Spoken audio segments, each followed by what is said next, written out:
Hi வணக்கம் எல்லாருக்கும். இன்னைக்கு நீங்க பார்த்துட்டு இருக்க இந்த வீடியோ வந்து ஒரு morning to night routine vlog தான். லாஸ்ட் சாட்டர்டே வந்து ஹஸ்பண்ட் வந்து ஊருக்கு போயிருந்தாங்க. எப்பயுமே சாட்டர்டே வந்து நாங்க பெருமாள் கோயில் போவோம். அன்னைக்கு வந்து நாங்க அவர் ஊருக்கு போனதுனால அன்னைக்கு போகல கோயிலுக்கு.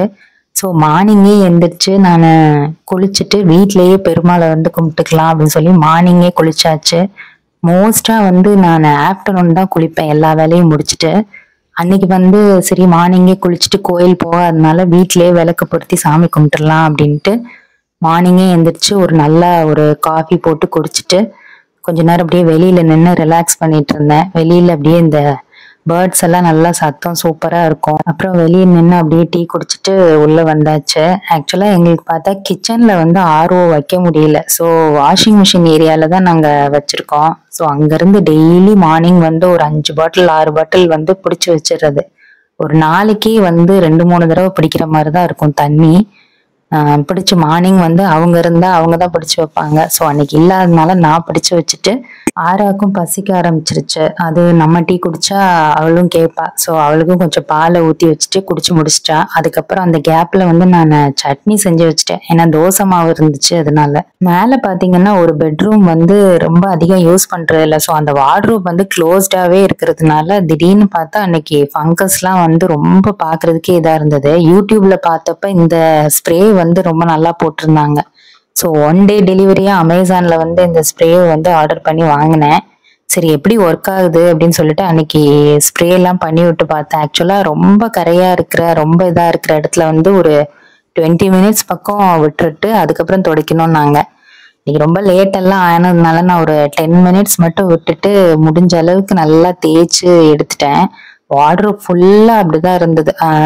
ஒரு வார்ட்ரோப் தான் அப்படி இருந்துச்சு. இன்னொரு ரூம் வார்ட்ரோப்ல கொஞ்சம் லைட்டா இப்பதான் ஸ்டார்ட் ஆச்சு. ஸோ 2 ரூமே நல்லா கிளீன் பண்ணி எடுத்துட்டேன். ஒரு 15 மினிட்ஸ் விட்டுட்டேன். ஆனா நல்லா ஒரு 20 மினிட்ஸ் 30 மினிட்ஸ் விட்டா நல்லா கிளீனா இருக்கும்னு நினைக்கிறேன். இப்படிதான் இருந்தது ஸ்டார்டிங்ல. அப்புறம் நான் கிளீன் பண்ணி இந்த அளவுக்கு கொண்டு வந்தேன். நல்லா இது பண்ணதுனால அதுக்கப்புறம் ஒரு நல்ல ஒரு குளியல போட்டுட்டு போய் குளிச்சுட்டு வந்துட்டு ஹேர் ட்ரையர் போட்டு தலையெல்லாம் காய வச்சுட்டு ஒரு கிளிப்பை மாட்டிட்டு போட்டு வச்சுட்டு கீழே வந்துட்டேன். வந்துட்டு நம்ம கார்டன்ல தான் வந்து கொஞ்சம் அந்த செம்பருத்தி கலர் கலரா இருக்கு. அதெல்லாம் பிடுங்கி கொஞ்சம் சாமிக்கு வச்சிடலாம். அவங்க இருந்தா மல்லிகைப்பூ சாமி பூலாம் வாங்கிட்டு வர சொல்லுவேன். ஸோ இல்லாதனால கார்டன்ல இருக்க பூவே பறிச்சு வச்சு சாமி கும்பிட்டாச்சு.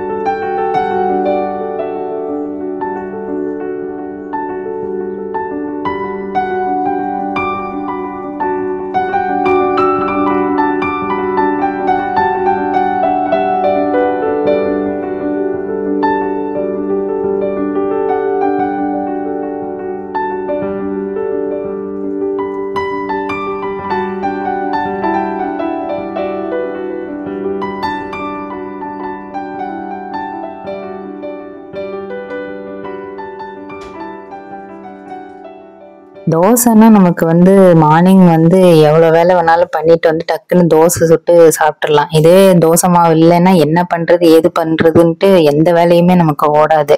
ஸோ இந்த தோசை மாவு இருக்கிறதுனால இந்த கிளீனிங் வேலையும் கொஞ்சம் முடிஞ்சிருச்சு. இப்ப இது இல்லைன்னா வேற ஏதாவது பண்ணணும் அப்படிங்கும் போது அதுக்கு கொஞ்சம் டைம் எடுக்கும் இல்லையா. ஸோ அன்னைக்கு தோசை மாவு இருந்தது ரொம்ப ஈஸியா போயிடுச்சு. அவங்க இல்லாதனால அத்தை நானு சாட்சி மட்டும்தான். அவளுக்கு ஃபர்ஸ்ட் சுட்டு கொடுத்துட்டேன். அவ இன்னும் குளிக்கல. அவளை வந்து மத்தியானம் தான் நான் சமைச்செல்லாம் வச்சுட்டு அப்புறம் தான் குளிக்க வைக்கணும். ஸோ அவளுக்கு வந்து தோசை மட்டும் சுட்டு கொடுத்துட்டு அதுக்கப்புறம் நானும் சுட்டு சாப்பிட்டுட்டு எங்க அத்தைக்கு ஃபர்ஸ்ட் வச்சு கொடுத்தாச்சு. அவங்களும் சாப்பிட்டு முடிச்சுட்டாங்க.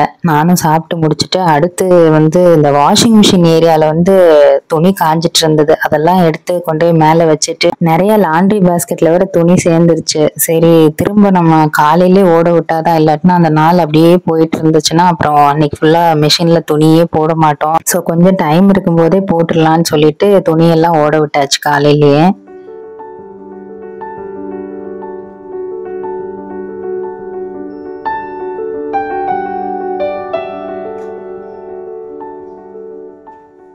சாட்சி பாத்தீங்கன்னா ஸ்கூல் போயிட்டு இருக்கப்ப எல்லாம் மார்னிங் எதுவும் குடிக்க மாட்டா. பிரேக்ஃபாஸ்ட் மட்டும் சாப்பிட்டுட்டு கிளம்பிடுவா. ஏன்னா கொஞ்சம் அவளுக்கு வந்து மார்னிங் வந்து இந்த மாதிரி ட்ரிங்க் எல்லாம் எதுவும் குடிச்சா வாமிட் வர மாதிரி இருக்கும்.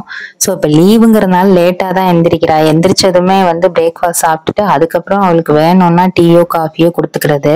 அன்னைக்கு காஃபி கேட்டா, சரி அதனால கொடுத்தது. அவ குடிச்சிட்டு இருந்தா. அடுத்து நம்ம வந்து லஞ்ச் என்ன பண்ணலான்னு பார்க்கும்போது மஷ்ரூம் இருந்துச்சு ஒரு பாக்கெட்டு. மஷ்ரூமையும் உருளைக்கிழங்கையும் போட்டு ஒரு குழம்பு மாதிரி வச்சிடலாம். வச்சுட்டு காலிஃப்ளவரும் இருந்துச்சு. அதை ஒரு வறுவல் மாதிரி பண்ணிட்டோம்னா கொஞ்சம் நல்லா சாப்பிட்ட மாதிரி இருக்கும் வெஜ்ஜில். ஸோ அதுதான் பண்ணலாம்னு அன்னைக்கு பண்ணேன். நான் அமேசான்ல இந்த ஆயில் கேன் வாங்கினேன். 1 லிட்டர்னு 2 பாட்டில் வாங்கினேன். கேப் மட்டும்தான் கொஞ்சம் லூஸா இருக்கு. மற்றபடி பாட்டில்லாம் வந்து நல்லா குவாலிட்டியா இருக்கும். கேப் ஆர்டர் போட்டிருக்கேன். வந்த பிறகுதான் தெரியும். நான் சமைச்சிட்டு இருக்க கேப்ல சாட்சி வந்து டிராயிங் பண்ணிட்டு வந்து காமிச்சிட்டு இருந்தா. ஆக்சுவலா என் பொண்ணு வந்து நல்லா டிராயிங் பண்ணுவா. டாக்லாம் அப்படி சூப்பரா வரைவா. இது வந்து எங்க ஆறாதான், அவளையும் சேர்த்து வரைஞ்சு வச்சிருந்தா. என்னையெல்லாம் வரைஞ்சு வச்சிருந்தா. ரொம்ப காமெடியா இருந்தது என்னைய வரைஞ்சிருந்தது. ஆனா மத்தபடி எல்லாமே சூப்பரா டிராயிங் பண்ணியிருந்தா. ரொம்பவே நல்லா இருக்கும். அழகா பண்ணுவா டிராயிங்லாம். இந்த மஷ்ரூம் பொட்டேட்டோ கிரேவி பாத்தீங்கன்னா தக்காளி, அப்புறம் அதுல கொஞ்சம் மசால் சில்லி பவுடர், மஞ்சத்தூள், மிளகாத்தூள், மல்லித்தூள் எல்லாத்தையுமே ஒன்னா போட்டு அந்த தக்காளியோட அரைச்சிருவேன். இஞ்சி பூண்டு கூட அதுலயே சேர்த்து அரைச்சிருவேன். அதுக்கப்புறம் வெங்காயம் மட்டும் தனியா நறுக்கி வச்சுட்டு சோம்பு போட்டு அதுக்கப்புறம் இந்த வெங்காயத்தை நறுக்கின வெங்காயத்தை போட்டுட்டு அரைச்ச அந்த தக்காளி பேஸ்டையும் போட்டுட்டு கொஞ்சம் எண்ணெய் பிரிஞ்சு வரும்போது இந்த காளானும் உருளைக்கிழங்கையும் சேர்த்து கொஞ்சம் நல்லா வதக்கி விட்டுட்டு அதுக்கப்புறம் நம்ம தேவையான அளவு தண்ணி ஊத்திட்டு கொதிச்ச உடனே கசகசா, முந்திரி, தேங்காய் இது 3ஐயும் அரைச்சு ஊத்திர வேண்டியதுதான். இந்த பட்டை, கிராம்பு இதெல்லாம் கிடையாது. ஏன்னா கரம் மசாலா சேர்க்கறதுனால அதுவே போதும்ட்டு நான் அதெல்லாம் சேர்க்கறதுல வெறும் சோம்பு மட்டும்தான் சேர்க்கறது. கிரேவி வந்து ரெடி பண்ணியாச்சு. சூப்பரா இருந்துச்சு. டேஸ்ட் நல்லாவே இருந்துச்சு. உப்பு காரம் எல்லாம் கரெக்டா இருந்துச்சு. காலிஃப்ளவர் வந்து நல்லா கிளீன் பண்ணிட்டு கொஞ்சம் மஞ்சத்தூள் போட்டு நல்லா ஹாட் வாட்டர் போட்டு கொஞ்ச நேரம் வச்சுட்டேன். அதுக்கப்புறம் நான் வந்து காலிஃப்ளவர் கொஞ்சம் எண்ணெய் விட்டு அதுவும் வந்து காலிஃப்ளவரை போட்டு கொஞ்சம் வதக்கிட்டு அதுக்கப்புறம் தான் கொஞ்சம் கரம் மசாலா, மஞ்சத்தூள், மிளகாத்தூள் எல்லாம் போட்டு அதுக்கப்புறம் கொஞ்சம் உப்பையும் போட்டு வெறும் இது பண்ணிட்டு நல்லா வதக்கி விட்டுட்டு கொஞ்ச நேரம் மூடி போட்டு மூடி வச்சுட்டேன். கடைசியா தான் நான் ஒரு பெரிய வெங்காயம் நறுக்கி போட்டு கொஞ்சம் பூண்டையும் தட்டி போட்டு அது கொஞ்சம் நேரம் சிம்மிலே வச்சு வறுவல் ரெடி ஆயிருச்சு. ஆறாக்கும் பசிக்க ஆரம்பிச்சிருச்சு. காலையில பால் மட்டும் குடிச்சதுனால ஒரு 11:30, 11க்குலாம் அந்த லஞ்ச் ரெடி ஆனதுனால அந்த குழம்புல இருக்க பொட்டேட்டோ வந்து எடுத்து சாதத்தோட பிசைஞ்சு வச்சேன். நல்லா சாப்பிட்டுட்டா. ஆக்சுவலா வந்து பொட்டேட்டோ வந்து ஸ்கின்னோட போட்டா கேஸ்ட்ரிக் கிடையாது. ஸோ நான் எப்பயுமே இந்த மாதிரி சிக்கன், மட்டன், அந்த மாதிரி கிரேவி இதுல எல்லாம் வந்து ஸ்கின்னோட தான் போடுறது. பீல் பண்றதே கிடையாது ஸ்கின்னை. ஸோ அந்த ஆறா கொடுக்கும்போது மட்டும் அந்த ஸ்கின் எல்லாம் ரிமூவ் பண்ணிட்டு பொட்டேட்டோவை சாதத்தோட பிசைஞ்சு வச்சாச்சு. அதுக்கடுத்து சரி லஞ்ச் எல்லாம் ப்ரிப்பேர் பண்ணியாச்சுன்னு சொல்லி சாட்சியை குளிக்க வைக்கலான்னு மேலே போயிட்டோம்.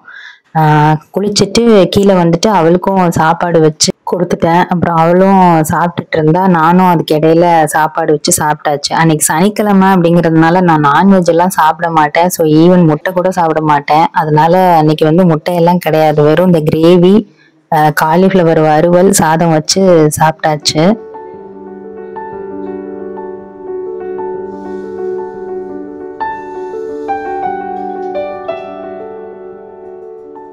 சாப்பிட்டுட்டு அப்புறம் அந்த வாஷிங் மிஷின்ல இருக்க துணியை வந்து காய போடலான்னு காய போட்டாச்சு. அதுக்கப்புறம் அப்படியே கொஞ்ச நேரம் உட்காந்து டிவி பார்த்துட்டு இருந்தோம்.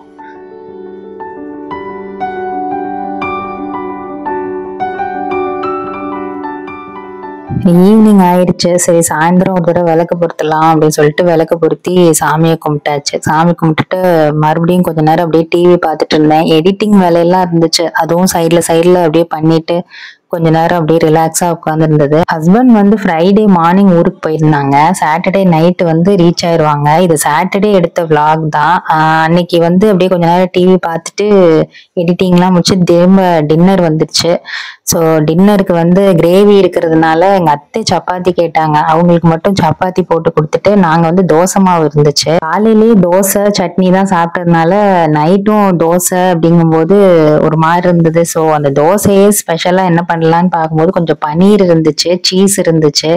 சரின்னு சாக்ஷிக்கு வந்து சும்மா வந்து இந்த பீஸா தோசை மாதிரி கொஞ்சம் சாஸ் விட்டுட்டு கொஞ்சம் பட்டர் போட்டுட்டு கொஞ்சம் ஆனியன் போட்டு பன்னீர் சீஸ்லாம் போட்டு அவளுக்கு கொஞ்சம் நல்லா டேஸ்டா கொடுக்கலாம். சில்லி ஃப்ளேக்ஸும் ஆர்கனோ இருந்துச்சு, அதையும் போட்டு கொஞ்சம் பீஸா தோசை மாதிரி கொடுப்போம் அப்படின்னு செஞ்சு கொடுத்தேன். அவளுக்கு ரொம்ப பிடிச்சிருந்தது. சூப்பரா இருக்குமா அப்படின்னு சொல்லிட்டு இருந்தா. அப்புறம் நானுமே அதே மாதிரி ஒன்று சுட்டு சாப்பிட்டுட்டு ஒரு சப்பாத்தி சாப்பிட்டுக்கிட்டேன்.